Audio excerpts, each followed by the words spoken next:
Hi friends and welcome to Crumbz from Gerard. The topic today is sin and the reading is from Ephesians chapter 2 verses 1 and 3.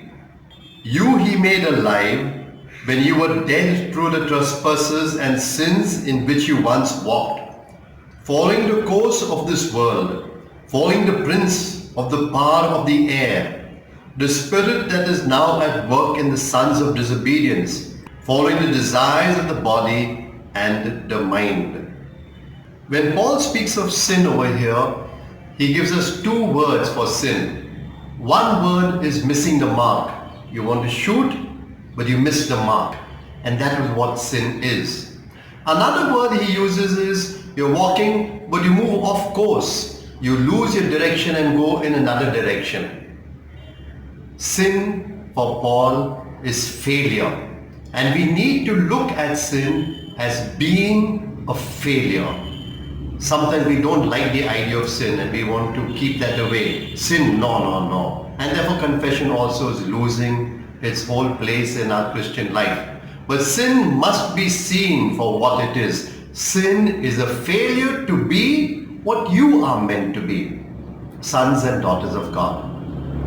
So sin in practice means failing to be the husband you're called to be, the wife you're called to be, the son and daughter, the mother and father, mother-in-law and daughter-in-law or son-in-law, or person in the workplace or neighbor or citizen, being a failure.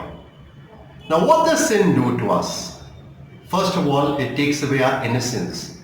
As even psychologists tell us, whatever happens to us, it remains with us. Even if it's not in our conscious mind, it's in our subconscious mind. So even our sin remains deep within us.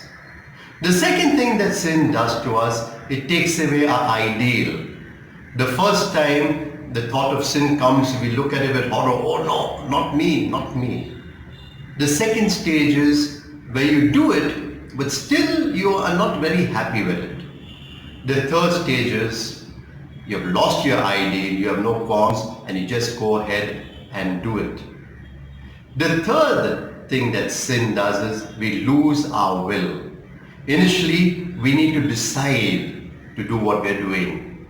After that, it becomes a habit. We have lost our will.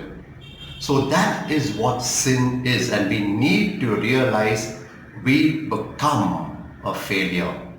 I'm not speaking on the positive side, what Christ has done. Today, I just want to remain with the idea of what sin does to us so we feel the impact of it. And therefore, I leave you with a question. Put on your thinking cap. Take a look at your sinful habit and see how the mentioned idea of sin relates with it.